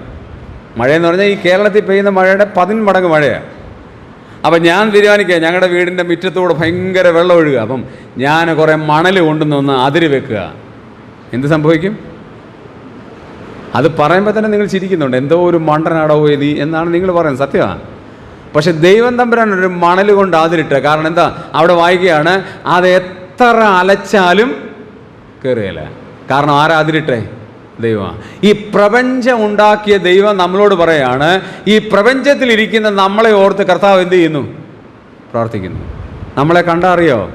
ഇപ്പോൾ 1000 പേരുള്ള സദസ്സിൽ നമ്മൾ പറയും, ഞാൻ ഏറ്റവും പുറകിലുണ്ടായിരുന്നു, ഞാൻ ബ്രദറിനെ കണ്ടു എന്ന് പറഞ്ഞാൽ ഞാൻ കണ്ടില്ല കേട്ടോ. എന്തിനായിരം 500 പേരുള്ള സദസ്സിൽ നമ്മൾ ബാക്കിലോട്ട് നോക്കിയാൽ ആരായിരിക്കുന്നത് കാണത്തില്ല. അവർക്ക് നമ്മളെ കാണാതിരിക്കാം, പക്ഷേ ശേലുകളെ കാണത്തില്ല. എന്നാൽ സ്വർഗത്തിലെ ദൈവം നമ്മളെ കണ്ടെത്തി. രണ്ടാമത്തെ അർത്ഥത്തിലേക്ക് വരാം. ലോകം എന്ന് പറയുന്ന അർത്ഥം 9-ാമത്തെ വാക്യത്തിലേക്ക് വരാം. രണ്ടാമത്തെ അർത്ഥം നമുക്ക് ലോകം എന്ന് പറഞ്ഞാൽ എന്താണെന്ന് കാണാൻ കഴിയും. 9-ാമത്തെ വാക്യം, ഞാൻ അവർക്ക് വേണ്ടി അപേക്ഷിക്കുന്നു, ലോകത്തിന് വേണ്ടിയല്ല. നമ്മൾ മുമ്പേ വായിച്ച വാക്യം തന്നെയാണ്. ആർക്ക് വേണ്ടിയല്ല? ലോകത്തിന് വേണ്ടിയല്ല എന്ന് പറഞ്ഞ അർത്ഥം എന്താ അറിയാം? ലോകം എന്ന് അവിടെ അർത്ഥമാക്കുന്ന ആരെയാ? അൺബിലീവേഴ്സാണ്, അവിശ്വാസികളാണ്. കർത്താവ് അവിശ്വാസികൾക്ക് വേണ്ടി എന്ത് ചെയ്യുന്നില്ല? പ്രാർത്ഥിക്കുന്നുണ്ടോ? അല്ല. പ്രാർത്ഥിക്കുന്നുണ്ടോ? ഇല്ല. വ്യക്തമാണ്. കർത്താവ് വ്യക്തമായിട്ട് പറയാണ്, ഞാൻ അവർക്ക് വേണ്ടി പ്രാർത്ഥിക്കുന്നില്ല. പിന്നെ ആർക്ക് വേണ്ടിയാ? ലോകത്തിലുള്ള വിശ്വാസികൾക്ക് വേണ്ടിയാണ് കർത്താവ് പ്രാർത്ഥിക്കുന്നത്. അപ്പം ഇവിടെ ലോകം എന്നുള്ള അർത്ഥം ലോകത്തിന് വേണ്ടി അല്ല എന്ന് പറയുന്നത് അവിശ്വാസികൾക്ക് വേണ്ടി അല്ല. അപ്പം ലോകം എന്നുള്ള രണ്ടാമത്തെ അർത്ഥം അവിശ്വാസി എന്നുള്ളതാണ്. നിങ്ങൾക്കറിയാമോ, ദൈവത്തിൽ വിശ്വസിക്കാത്ത, യേശു കർത്താവിനെ അംഗീകരിക്കാത്ത എത്രയെത്ര ആളുകൾ ഈ ലോകത്തിലുണ്ട്. അവർക്കെല്ലാം അറിയാം, സത്യങ്ങൾ ഒരുപക്ഷെ അറിയാം. ഒരപ്പച്ചൻ പണ്ട് കുടുംബ പ്രാർത്ഥനയ്ക്ക് കൊച്ചുമകളോട് ഭയങ്കര വഴക്കുണ്ടായി. ഈ കൊച്ചുമകൾ എപ്പോഴും പ്രാർത്ഥിക്കും, എൻ്റെ മശിഹാ തമ്പുരാനെ, കത്തോലിക്ക പശ്ചാത്തലമാണ്, എൻ്റെ മശിഹാ തമ്പുരാനെ അങ്ങ് ഒരടി താഴോട്ടിറങ്ങി വരണമേ. മിക്കവാറും കുടുംബ പ്രാർത്ഥനയ്ക്ക് എന്ത് ചെയ്യും? പ്രാർത്ഥിക്കും, മശിഹാ തമ്പുരാനെ നീ ഒരടിയുടെ താഴോട്ടിറങ്ങി വരണമേ. ഈ വല്യപ്പൻ കുറേ നാളായത് കേട്ടിട്ട് ഒരു ദിവസം അടിക്കാൻ പിടിച്ചു. അഹങ്കാരി, മേല പറഞ്ഞേക്കരുത് ഇനി ഇത്. നമ്മുടെ മശിഹാ തമ്പുരാൻ സ്വർഗത്തിൽ നീ ഇറങ്ങി വന്നതും പോരാ, ഇനി നീ പ്രാർത്ഥിക്കുകയാണോ ഒരടിയോട് ഇറങ്ങി വരാൻ, മേല പറഞ്ഞേക്കരുത്. അണ്ണൻ അടിക്കാൻ പിടിച്ചു. അപ്പച്ചാ അടിക്കരുത്. മശിഹാ തമ്പുരാൻ സ്വർഗത്തിൽ നിന്ന് വന്നു എന്നുള്ള കാര്യം അപ്പച്ചൻ്റെ തലയിലുണ്ട്. അത് ഒരടി താഴെ വന്നാൽ അപ്പച്ചൻ്റെ ഹൃദയത്തിൽ വരും. അതാണ് ഞാൻ പ്രാർത്ഥിച്ചതെന്ന് പറഞ്ഞു. ഇന്ന് ലോകത്തിലുള്ള മുഴുവൻ ക്രിസ്ത്യാനികൾക്കും ഹിന്ദുക്കൾക്കും അല്ലെങ്കിൽ എല്ലാ നാനാജാതി അവസ്ഥകൾക്കും ഒരു പക്ഷേ യേശു ക്രിസ്തു പാപികളെ രക്ഷിക്കുന്നുവെന്നും നമുക്ക് വേണ്ടി ക്രൂശിൽ മരിച്ചു എന്നുള്ള കാര്യമൊക്കെ അറിയാം. പക്ഷെ എവിടെ അറിയത്തുള്ളൂ? തലയിലേ ഉള്ളൂ. എവിടില്ല? ഹൃദയത്തിലില്ല. അപ്പോൾ കർത്താവ് പറയാണ്, അങ്ങനെയുള്ളവർക്ക് വേണ്ടി അല്ല ഞാൻ ഏറ്റവും കൂടുതൽ പ്രാർത്ഥിക്കുന്നത്. പിന്നെ ആർക്ക് വേണ്ടിയാണ്? വിശ്വാസികളായ നിങ്ങൾക്ക് വേണ്ടിയാണ് പ്രാർത്ഥിക്കുന്നത്. 11-ാമത്തെ വാക്യത്തിലേക്ക് വരാം. ലോകം എന്നുള്ള പദം ദൈവത്തിൻ്റെ ആത്മാവ് ഉപയോഗിച്ചിരിക്കുന്നത് 11-ാം വാക്യത്തിൽ 3-ാമത്തെ അർത്ഥം നമുക്ക് അവിടെ കാണാൻ കഴിയും. 11-ാമത്തെ വാക്യം, ഇവരെവിടെ ഇരിക്കുന്നു? ലോകത്തിലിരിക്കുന്നു. അതിൻ്റെ അർത്ഥം എന്താ? നമ്മളിരിക്കുന്നത് എങ്ങനെയുള്ള ലോകത്തിലാണ്? സാത്താന്യ ലോകത്തിലാണ്. എന്തെങ്കിലും അനുകൂലമായ ഒരു അവസ്ഥയുണ്ടോ നമുക്ക്? വിശ്വാസികൾക്ക് അനുകൂലമായി എന്തെങ്കിലും ഒരു നിയമവ്യവസ്ഥയുണ്ടോ? എന്തെങ്കിലും അനുകൂലമായിട്ടൊരു കാര്യമുണ്ടോ? നമ്മൾ ഇന്നത്തെ മീഡിയ തന്നെ ശ്രദ്ധിച്ചാൽ, ഇന്നത്തെ ലോകത്തെ ശ്രദ്ധിച്ചാൽ, ലോകത്തിൽ ഉള്ളതിൻ്റെ 99% നമ്മളെ വിശ്വാസികളായ ആളുകളെ തെറ്റിക്കാനുള്ള എല്ലാ തന്ത്രങ്ങളുമാണ്. ഫോൺ തുറക്കാൻ പറ്റുമോ? ഫേസ്ബുക്ക് തുറക്കാൻ പറ്റുമോ? വാട്സപ്പിലെ ഗ്രൂപ്പ് തുറക്കാൻ പറ്റുമോ? ഇന്ന് യൂട്യൂബ് നോക്കിയേ, പോപ്പപ്പായിട്ട് എന്തെല്ലാം സാധനങ്ങളാണ് കയറി വരുന്നത്. നമുക്ക് വിശ്വാസി എന്നുള്ള നിലയിൽ പ്യൂറായുള്ള ജീവിതം നയിക്കാനായിട്ട് നമ്മളെ സമ്മതിക്കാതെ വണ്ണം പ്രലോഭനങ്ങൾ കൊണ്ട് നിറയ്ക്കാൻ സാത്താൻ ഈ ലോകത്തിൽ മുഴുവൻ കാര്യങ്ങൾ കുത്തി നിറച്ചിരിക്കുക. എന്തിനാണെന്നറിയാമോ? ജീവനുള്ള സത്യദൈവത്തെ പിന്തുടർന്ന് നമ്മൾ ആരും എന്ത് ചെയ്യരുത്? പോകരുത്. അതുകൊണ്ട് ആ വ്യക്തിയെ പരാജയപ്പെടുത്താനുള്ള എല്ലാ പാക്കേജുമായിട്ടാണ് പിശാച് ഈ ലോകത്തിലേക്ക് വന്നത്. എന്തെല്ലാം പാക്കേജ് ഉണ്ടെന്നറിയാമോ?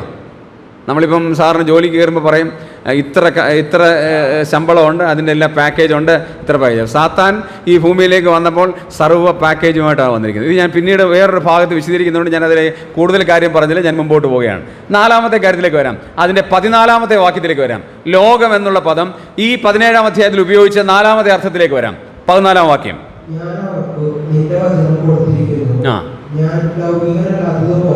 ഞാൻ ലൗകികനല്ല.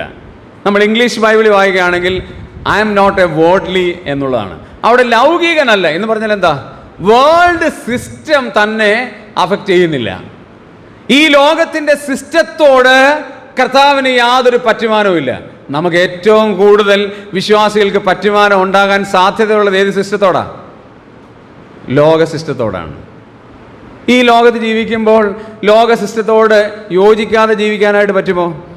ഒരാൾ എൻ്റെ അടുത്ത് വന്ന് ചോദിച്ചു, സാറേ ഞാൻ നല്ല ബിലീവറാണ്, അദ്ദേഹം നല്ല ബിലീവറാണ്, ആ നല്ല ബിലീവർ ആയതുകൊണ്ട് അദ്ദേഹത്തിന് ഭയങ്കര ജനസമ്മതിയാണ്.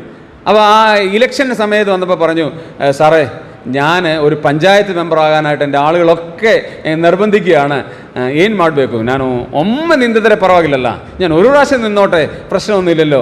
ഒരു പ്രാവശ്യം നിന്ന് കഴിഞ്ഞാൽ, കാരണം ജനങ്ങൾ മുഴുവൻ പറയുന്നത് നീവേ നിൽവേക്കും, നീ തന്നെ നിൽക്കണം, ഈ പ്രാവശ്യം പഞ്ചായത്ത് ഇലക്ഷന് നിന്നെ സുഖമായിട്ട് ഞങ്ങൾ ജയിപ്പിക്കാം. അപ്പോൾ എൻ്റെ അടുത്ത് വന്ന അഭിപ്രായം ചോദിക്കുകയാണ്, സാറേ നിൽക്കാൻ പറ്റുമോ?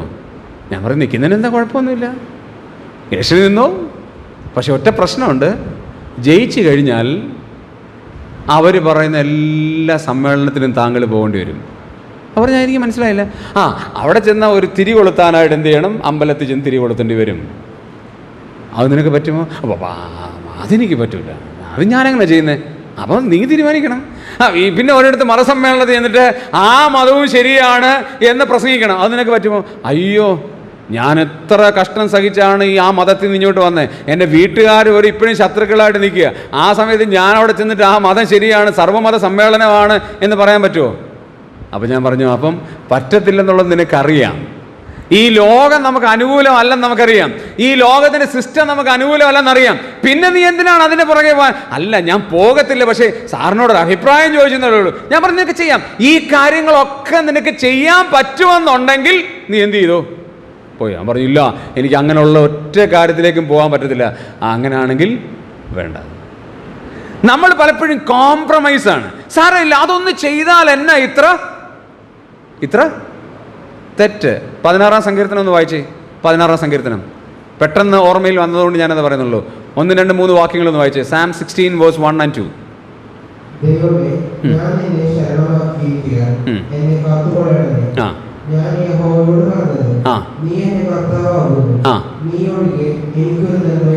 നീ എൻ്റെ കർത്താവാണ്, നീ ഒഴികെ എനിക്കൊരു നന്മയും ഇല്ല. അടുത്ത വാക്യം.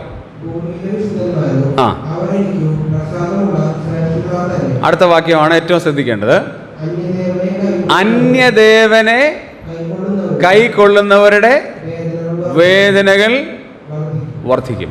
അടുത്ത പദം, അവരുടെ രക്തപാനീയ ബലികളെ ഞാൻ അർപ്പിക്കുകയില്ല. അടുത്ത പദം, 3-ാമത്തെ പ്രത്യേകത, അവരുടെ നാമം എൻ്റെ നാവിന്മേൽ എടുക്കുകയില്ല.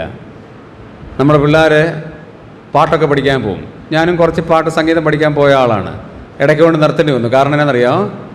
സ്തുതികൾ ദൈവത്തെ പുകഴ്ത്തുന്ന സ്തുതികളാണ്. അതെനിക്ക് എന്ത് ചെയ്യാൻ പറ്റില്ല, എൻ്റെ നാവിന്മേൽ എടുക്കാൻ പറ്റുകയില്ല. ജീവനുള്ള ദൈവത്തെ വിട്ടിട്ട് വേറൊരു നാമത്തിലേക്ക് പോകാൻ പറ്റത്തില്ല. കാരണം വേൾഡ് സിസ്റ്റം എന്നുള്ളത് നമ്മളെ മുഴുവൻ തകർക്കാൻ വേണ്ടിയുള്ള സിസ്റ്റമാണ്. അതിനോട് നമ്മൾ താതാത്മ്യപ്പെട്ടു പോകാൻ ദൈവത്തിൻ്റെ വചനം അംഗീകരിക്കുന്നില്ല. ഞാൻ എൻ്റെ ദൈവത്തിൻ്റെ പവർ വിട്ട്, കാരണം അത് രണ്ടാമത് വായിക്കുന്ന എങ്ങനെയാണ്, നീ ഒഴികെ എനിക്കൊരു നന്മയുമില്ല, നീ എൻ്റെ കർത്താവാണ് എന്ന് ഏറ്റു പറഞ്ഞ ഒരാൾ പിന്നീട് എന്ത് ചെയ്ത്, അന്യദേവന്മാരുടെ നാമം എൻ്റെ നാവിൽ എടുക്കാൻ പറ്റില്ല. ചിലർ പാടുമ്പം, മൂളിപ്പാട്ട് പാടുമ്പം, ബാക്കി പറഞ്ഞ മനസ്സിലായല്ലോ, ഒരു നാമവും നാവിന്മേൽ എടുക്കാനായിട്ട് പാടില്ല. കാരണം ലോക സിസ്റ്റം നമ്മളെ എന്ത് ചെയ്യാണ്, അനുകൂലിക്കാനായിട്ട്, നമ്മളെ അതിലേക്ക് കൊണ്ടുപോകാനായിട്ട് സാധിക്കും. അഞ്ചാമത്തെ കാര്യം 15-ാം വാക്യവും 18-ാം വാക്യവും ജോയിൻ ചെയ്ത് നമുക്ക് വായിക്കാം. അഞ്ചാമത്തെ കാര്യം വേഴ്സ് 15 and 18, അവിടെ ഒരുമിച്ച് പറയുന്ന കാര്യം നമുക്ക് നോക്കാം.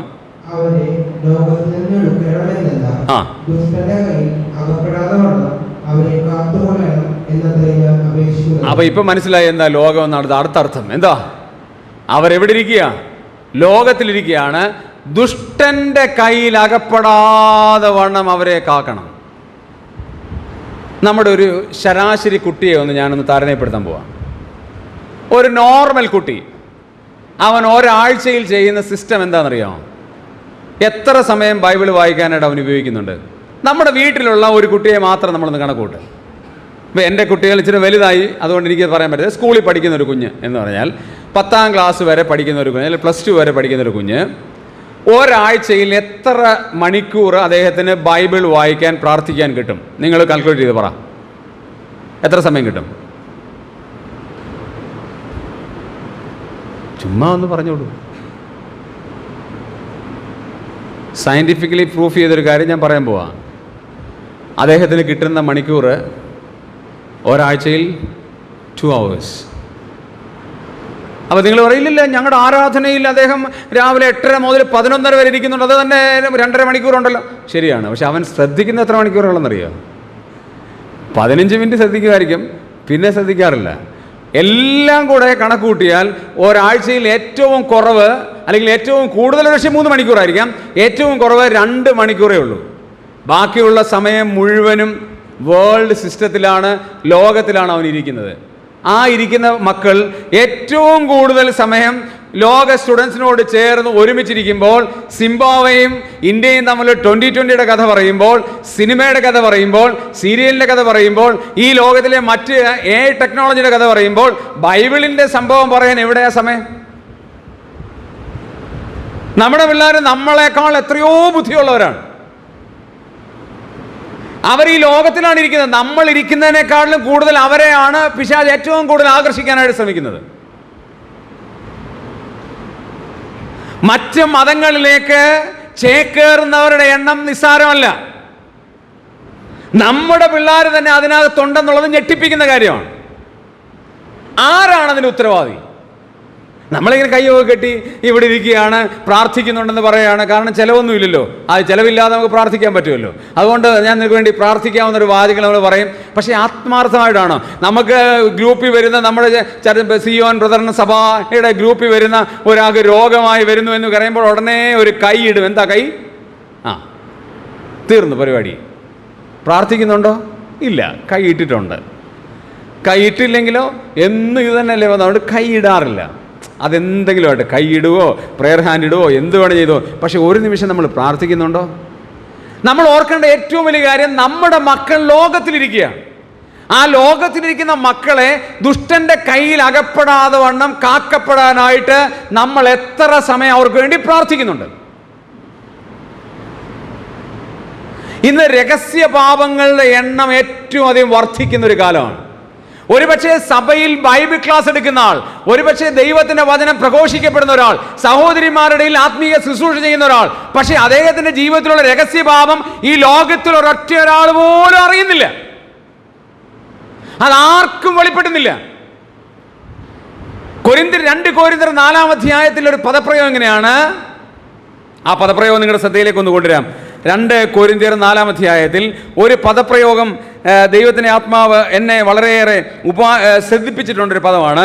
4-ാം അധ്യായം 2-ാമത്തെ വാക്യം. അവിടെ ഇങ്ങനെയാണ് രേഖപ്പെടുത്തിയിരിക്കുന്നത്: ലജ്ജാകരമായ രഹസ്യങ്ങൾ. ആ പദം ശ്രദ്ധിക്കണം. ലജ്ജാകരമായ രഹസ്യം. ഈ രഹസ്യം ആരും അറിയുന്നില്ല. അത് ലജ്ജാകരമായ രഹസ്യമാണ്. അത് മറച്ചു വച്ചിട്ട് ആത്മീക ശുശ്രൂഷ മണ്ഡലത്തിൽ പ്രശോഭിക്കണമെന്ന് ആഗ്രഹിക്കുന്ന ആളുകൾ ദുഷ്ടന്റെ കയ്യിൽ അകപ്പെടാതെ വണ്ണം നമ്മളെ കാക്കേണ്ടതിന് നമ്മൾ പ്രാർത്ഥിക്കാറുണ്ടോ? കർത്താവേ, എന്നെ തന്നെ ഞാൻ ലജ്ജാകരമായ രഹസ്യങ്ങളുടെ മുമ്പാകെ ആണോ ഇരിക്കുന്നത്? ഒരു മടങ്ങിവരവ് വളരെയേറെ ആവശ്യമാണ്. ദുഷ്ടന്റെ കയ്യിലാണ് നിങ്ങളുടെ ശ്രദ്ധയെങ്കിൽ അവിടുന്ന് മടങ്ങി വരേണ്ടത് വളരെ ആവശ്യമാണ്. 63 വയസ്സുള്ള ഒരു വ്യക്തി എൻ്റെ അടുത്ത് വന്നിട്ട് ചോദിച്ചത്, എനിക്ക് എൻ്റെ കണ്ണുകളെ നിയന്ത്രിക്കാൻ പറ്റുന്നില്ല, എന്താണ് സാർ, എന്ത് ചെയ്യണം? എൻ്റെ സെൽഫിനെ, എൻ്റെ വ്യക്തിത്വത്തെ എനിക്ക് നിയന്ത്രിക്കാനായിട്ട് പറ്റുന്നില്ല, എന്താണ് അതിനൊരു മാർഗം? ശ്രദ്ധിക്കണം, എത്ര വയസ്സുണ്ട്? 63 വയസ്സുണ്ട്. അദ്ദേഹത്തിൻ്റെ പേര് ഞാൻ പറയുന്നില്ല. അദ്ദേഹം പറഞ്ഞതുകൊണ്ടാണ്, എൻ്റെ പേര് പറയാതെ ഈ സംഭവം പറയണമെന്ന് പറഞ്ഞതുകൊണ്ട് മാത്രമാണ് ഞാൻ ആ വയസ്സും ആ കാര്യവും പറയുന്നത്. അദ്ദേഹം പറഞ്ഞ്, എനിക്കെന്നെ കൺട്രോൾ ചെയ്യാൻ പറ്റുന്നില്ല, പാപമെന്ന് പറയുന്ന മഹാവിപത്ത് എൻ്റെ തലമേലിരിക്കുകയാണ്, ഞാൻ പലപ്പോഴും എന്നെ കൺട്രോൾ ചെയ്യാൻ പറ്റാതെ ഏറ്റവും വലിയ തെറ്റിലേക്ക് പോകുന്ന ഒരു വ്യക്തിയാണ് ഞാൻ, എന്ത് ചെയ്യാൻ പറ്റും? അദ്ദേഹത്തിന് മാത്രമല്ല, 80 വയസ്സുള്ള ആൾക്കും 70 വയസ്സുള്ള ആൾക്കും പാപത്തിലേക്ക് പോകാം. രഹസ്യമായ പാപമാണ്. കാരണം എന്നറിയാമോ? ലോകത്തിൽ നമ്മളിരിക്കുകയാണ്. ലോകം നമ്മളെ കീഴ്പ്പെടുത്താതിരിക്കാൻ യേശു കർത്താവ് നമുക്ക് വേണ്ടി പ്രാർത്ഥിക്കുകയാണ്. നാം പ്രാർത്ഥിക്കുന്നില്ലെങ്കിൽ പോലും നമുക്ക് വേണ്ടി കർത്താവ് പ്രാർത്ഥിക്കുകയാണ്. എൻ്റെ ദൈവമേ, ആ റെജി എന്ന് പറയുന്ന ദൈവദാസനെ സൂക്ഷിക്കണമേ. നമ്മളെ ഓരോരുത്തരെയും പേര് ചൊല്ലി കർത്താവ് പ്രാർത്ഥിക്കുന്നുകൊണ്ടാണ്. ഉൽപ്പത്തി പുസ്തകം 20-ാം അധ്യായത്തിൽ നമുക്കൊരാളിനെ കാണാം. അവിടെ ദൈവം പറയുന്ന ഒരു വാചകമുണ്ട്: നീ പാപം ചെയ്യാതിരിക്കേണ്ടതിന് ഞാൻ നിന്നെ തടഞ്ഞു. ആര് തടഞ്ഞു? ദൈവം തടഞ്ഞു. ഒരു ജാതീയ രാജാവാണ്. പക്ഷെ അദ്ദേഹത്തെക്കുറിച്ച് പറയുന്ന കാര്യം എന്താ? നീ പാപം ചെയ്യാതിരിക്കേണ്ടതിന് ഞാൻ നിന്നെ തടഞ്ഞു. ലോകത്തിലിരിക്കുമ്പോൾ ലോകം നമ്മളെ കീഴ്പ്പെടുത്താനുള്ള സാധ്യത വളരെയാണ്. പ്രിയമുള്ളവരെ, നാം വളരെ ജാഗ്രതയോടെ കാക്കേണ്ട ഒരു കാര്യമാണ്. 6-ാമത്തെ കാര്യം 21-ാമത്തെ വാക്യത്തിലേക്ക് വരാം. 17-ാം അധ്യായം 21-ാമത്തെ വാക്യം. അവിടെ 6-ാമത്തെ കാര്യം കാണാൻ കഴിയും.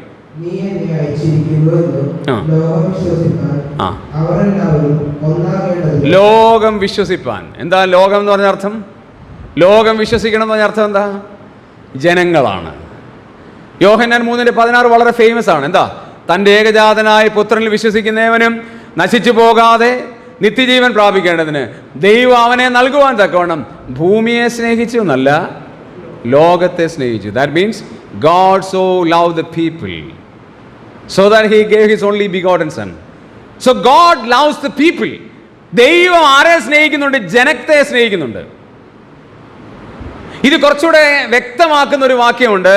മത്തായി സുവിശേഷം 5-ാം അധ്യായം 13-ാമത്തെ വാക്യമാണ്. നമുക്കറിയാവുന്ന ഒരു വാക്യമാണ്. മാത്യു 5:13. നിങ്ങൾ ഭൂമിയുടെ ഉപ്പാണ്. അടുത്ത വാക്യം വായിച്ചോ മോനെ, 14-ാം വാക്യം. ശ്രദ്ധിക്കണേ, 2 പദം. നിങ്ങൾ ഭൂമിയുടെ ഉപ്പാണ്, ലോകത്തിൻ്റെ വെളിച്ചമാണ്.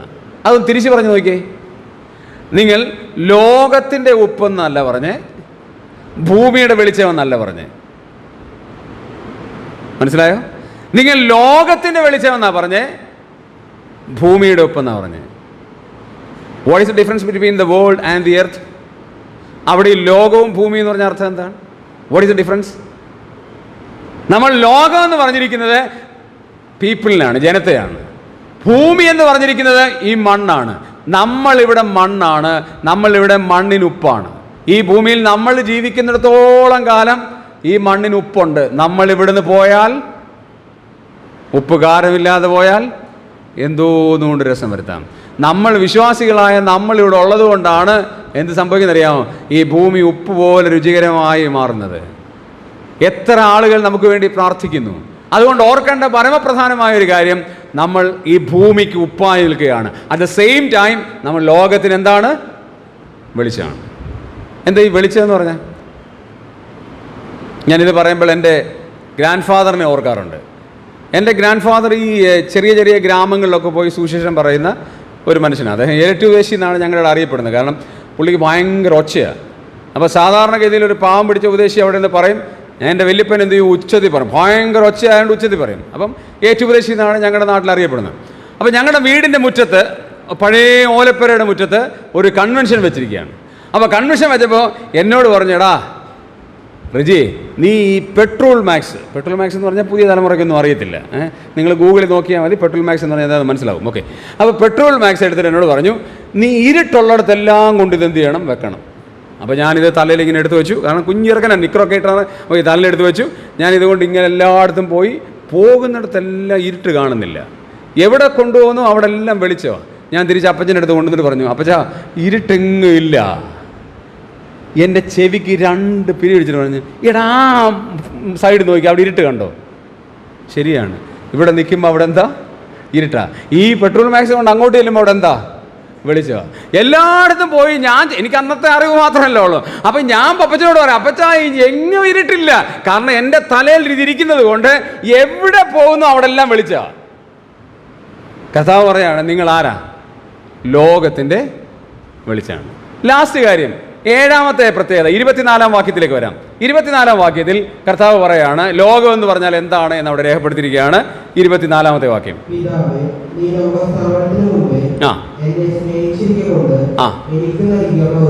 ലോകസ്ഥാപനത്തിന് മുമ്പേ എന്നെ സ്നേഹിച്ചിരിക്കുകയുണ്ട്. അവിടെ ആ വാക്ക് വളരെ ഇമ്പോർട്ടൻ്റ് ആണ്. അവിടെ വേൾഡ് എന്ന് പറഞ്ഞിരിക്കുന്നത് എന്താണെന്നറിയാം? ക്രിയേഷനാണ്. ലോകസ്ഥാപനത്തിന് മുമ്പേ എന്ന് പറഞ്ഞാൽ ക്രിയേഷൻ തുടങ്ങിയ കാലത്തെക്കുറിച്ചാണ്. അതിനു മുമ്പ്, ക്രിയേഷൻ തുടങ്ങിയതിന് മുമ്പ് നീ എന്നെ സ്നേഹിച്ചു. അപ്പോൾ അവിടെ വേൾഡ് എന്ന് പറഞ്ഞ അർത്ഥം എന്താണ്? ക്രിയേഷൻ എന്നുള്ള അർത്ഥമാണ്. നമ്മളൊക്കെ നമ്മുടെ സൃഷ്ടിയെക്കുറിച്ച് എപ്പോഴെങ്കിലും ചിന്തിച്ചിട്ടുണ്ടോ? എന്ത് മനോഹരമായിട്ടാണ് നമ്മളെ സൃഷ്ടിച്ചല്ലേ. ഞാനത് ഇടയ്ക്ക് ഒരുപാട് പ്രാവശ്യം ഇവിടെ പറഞ്ഞിട്ടുള്ളത് ഞാൻ ആവർത്തിക്കുന്നില്ല. നമ്മൾ ഈ പ്രകൃതിയിലേക്ക് തന്നെ ഒന്ന് നോക്കിയേ. മാവിൻ്റെ ഇല, ഞങ്ങളുടെ നാട്ടിൽ ഇഷ്ടംപോലെ മാവുണ്ട്. മൂവാണ്ടൻ മാവുണ്ട്, കിളിച്ചുണ്ടൻ മാവുണ്ട്, പല ടൈപ്പ് മാവുണ്ട്. മൂവാണ്ടൻ മാവിൻ്റെ ഇല തന്നെ ഞങ്ങളുടെ വീട്ടിൽ 3 മൂവാണ്ടൻ മാവുണ്ടെന്ന് സങ്കല്പിക്കുക. മൂവാണ്ടൻ ഇല്ല, സങ്കല്പിക്കുക. മൂവാണ്ടൻ ഉണ്ടെങ്കിൽ കിളിച്ചുണ്ടൻ മാവ് ഞങ്ങളുടെ വീട്ടിലുണ്ട്. 3 ഡിഫറെൻറ്റ് ടൈപ്പ് ഉണ്ട്. പക്ഷേ ഇല ഒരുപോലല്ല, ഒരേ ഇലയല്ല, വ്യത്യസ്ത ഇലയാണ്. തെങ്ങിൻ്റെ ഓല നിങ്ങൾ നോക്കിയേ. ഒരു തെങ്ങിൻ്റെ ഓല കൂട്ടാണോ അടുത്ത തെങ്ങിൻ്റെ ഓല? തെങ്ങാണത്, പക്ഷേ അതിൻ്റെ ഓല ഒരുപോലല്ല. നമ്മുടെ കണ്ണിൻ്റെ റെറ്റിന ഒരുപോലാണോ? അല്ല. അതുകൊണ്ടാണ് പാസ്പോർട്ട് ഓഫീസ് ചെല്ലുമ്പോൾ നമ്മൾ എമിഗ്രേഷനിൽ നിൽക്കുമ്പോൾ കണ്ണ് ടെസ്റ്റ് ചെയ്യുന്നത്. കാരണം എന്നാ? നിങ്ങളുടെ കണ്ണ് എൻ്റെ കണ്ണിൻ്റെ പോലല്ല, വേറൊരാളില്ല. ദൈവം എന്ത് ബ്യൂട്ടിഫുള്ളായി, ഏറ്റവും മനോഹരമായി നമ്മളെയൊക്കെ സൃഷ്ടിച്ച് ഈ ഭൂമിയിലേക്ക് അയച്ചതിൻ്റെ പിമ്പിൽ ഒരു വലിയ ലക്ഷ്യമുണ്ട് ദൈവത്തിന്. എന്താ? ലോകം ഉണ്ടാകുന്നതിന് മുമ്പ് ദൈവം പ്ലാൻ ചെയ്ത് നമ്മെ ഓരോരുത്തരെയും ഈ ലോകത്തിലേക്ക് ദൈവം അയച്ചിരിക്കുകയാണ്. ദൈവം എന്നാ നമ്മളെ തിരഞ്ഞെടുത്തേ? ലോകസ്ഥാപനത്തിന് മുമ്പ്. എനിക്ക് ഇഷ്ടമുള്ളൊരു പാട്ടാണ് ചെറിയാൻ സാർ എഴുതിയ പാട്ട്. ഉലകസ്ഥാപനത്തിൻ മുൻ ഉളവായൊരൻപാൽ തിരഞ്ഞെടുത്തവൻ നമ്മെ തിരുമുൻപിൽ വസിപ്പാൻ. പാടാൻ സമയമില്ലാത്തതുകൊണ്ട് ഞാൻ പറഞ്ഞു പോട്ടെ. ഉലകസ്ഥാപനത്തിന് മുമ്പേ നമ്മളെ തിരഞ്ഞെടുത്തെന്ന് പറഞ്ഞാൽ എന്താ അർത്ഥം? അതോടെ പറഞ്ഞ് ഞാൻ അവസാനിപ്പിക്കാം. എന്താ ഈ ഉലകസ്ഥാപനത്തിന് മുമ്പ്? പ്രാർത്ഥനയ്ക്ക് കർത്താവ് പറയാണ് ഉലകസ്ഥാപനത്തിന് മുമ്പ്. അപ്പോൾ ഒരു വാക്യം കൂടെ വായിച്ച് ഞാൻ അങ്ങ് അവസാനിപ്പിക്കാം. കൊരിന്ത്യർക്ക് എഴുതിയ 1-ാം ലേഖനം 1-ാം അധ്യായം, 1 Corinthians chapter 1. കൊരിന്ത്യർക്ക് എഴുതിയ 1-ാം ലേഖനം 1-ാം അധ്യായം അതിൻ്റെ 26-ാം വാക്യം ഒന്ന് വായിക്കാം. നമ്മൾ ആരാധനയ്ക്ക് ഏറ്റവും കൂടുതൽ പ്രാവശ്യം വായിക്കുന്ന വാക്യമാണ്. 1 Corinthians chapter 1 verse 26.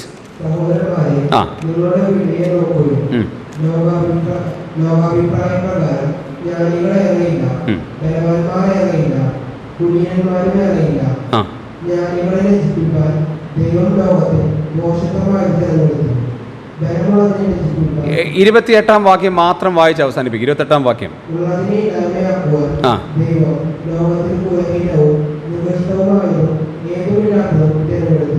അവിടെ നമ്മുടെ തെരഞ്ഞെടുപ്പിനെ കുറിച്ച് പറയുന്ന നമ്മളെപ്പോഴും വായിക്കുന്നതാണ്. അവിടെ 1-2 കാര്യങ്ങളുണ്ട്. എന്താ? കുലീനന്മാരില്ല, ജ്ഞാനികളില്ല, പിന്നെ ആരൊക്കെ ഇല്ല? നമ്മളെല്ലാവരും കുലഹീനരായിരുന്നു, യാതൊരു യോഗ്യതയില്ലാത്തവരായിരുന്നു. അതിൻ്റെ അവസാനത്തെ ഒരു പദമുണ്ട്, ശ്രദ്ധിച്ചോ. അവിടെ വായിക്കുകയാണ്, ലോകത്തിൽ ഏതുമില്ലാത്തതും തിരഞ്ഞെടുത്തു. എന്താ അതിൻ്റെ അർത്ഥം? ഏതുമില്ലാത്തതെന്ന് പറഞ്ഞ അർത്ഥം എന്താ? ഇംഗ്ലീഷ് ബൈബിളുണ്ടോ? ഇംഗ്ലീഷ് ബൈബിളുള്ളതെന്ന് വായിച്ച്, ഇംഗ്ലീഷ് ബൈബിൾ ഉണ്ടെങ്കിൽ ആ ഏതുമില്ലാത്തതെന്നുള്ളിടത്ത് ഞാൻ ഉപയോഗിക്കുന്ന ബൈബിൾ എഴുതിയിരിക്കുന്നത് the things that are not എന്നാണ്. The things that are not. നിങ്ങളുടെ ബൈബിളിൽ എങ്ങനെയാണെന്ന് വായിച്ചാൽ നല്ലതായിരിക്കും. NASB പറയുന്നത് the things that are not. വായിക്കൂ, നിങ്ങളുടെ ബൈബിളിലില്ലേ? ഓക്കെ, വേണ്ട, അവരൊക്കെ തിരക്ക് പിടിച്ച് പോകാനായിട്ട് ബൈബിളൊക്കെ അടച്ചു വെച്ചിരിക്കുക. നല്ല കാര്യം. The things that are not എന്താ അതിൻ്റെ അർത്ഥം എന്നറിയാം? ഇഞ്ഞോ ബൈബിൾ വായിച്ച മോനിഞ്ഞോ. കാരണം ഈ ഇല്ലസ്ട്രേഷൻ നിങ്ങൾ മറക്കാതിരിക്കാനാണ് ഞാൻ അദ്ദേഹത്തെ മുമ്പോട്ട് വിളിക്കുന്നത്. പേരെന്താ? ഇമ്മാനുവേൽ. എനിക്കിഷ്ടമാണ്, കാരണം ബൈബിൾ വായിച്ചു തരുന്ന ഇമ്മാനുവേൽ എനിക്ക് ഭയങ്കര ഇഷ്ടമാണ്. ഈ ഇമ്മാനുവേൽ ഈ സഭയിലെ ഒരു മെമ്പറാണ്, വളരെ ആക്റ്റീവായ മെമ്പറാണ്. ശ്രദ്ധിക്കാൻ പോണേ, ഞാൻ ഈ ഇല്ലസ്ട്രേഷൻ്റെ ഈ ഉപമാനം ഉപയോഗിക്കുന്നതിന് വേണ്ടിയാണ്. ഇമ്മാനുവേലെ കുറേ കൂടെ കഴിയുമ്പോൾ, ഒരു 5, 6, 10 വർഷം കഴിയുമ്പോൾ ഇമ്മാനുവേൽ കല്യാണം കഴിക്കും. അപ്പോൾ ഇമ്മാനുവേലിന് മക്കളുണ്ടാവും.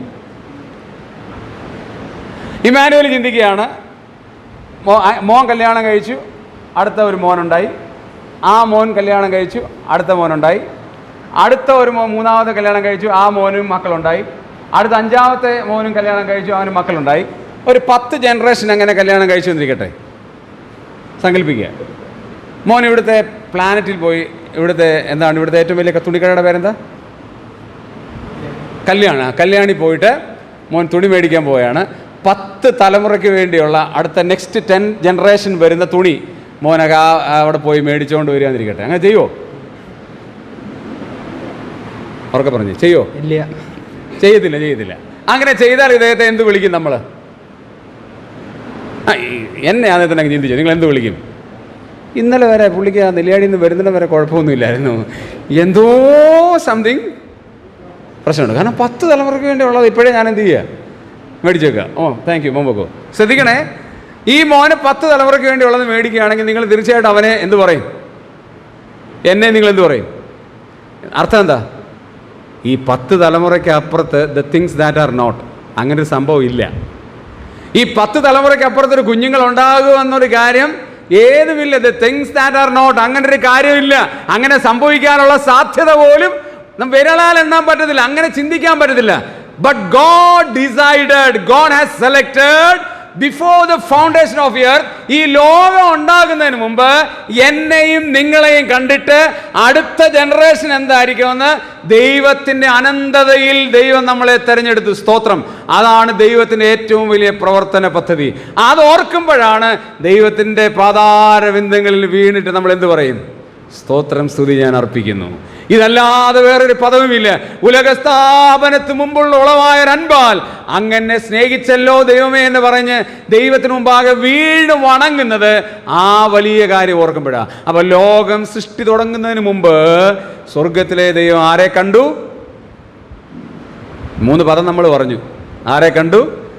എന്നെ കണ്ടു. സ്തോത്രം.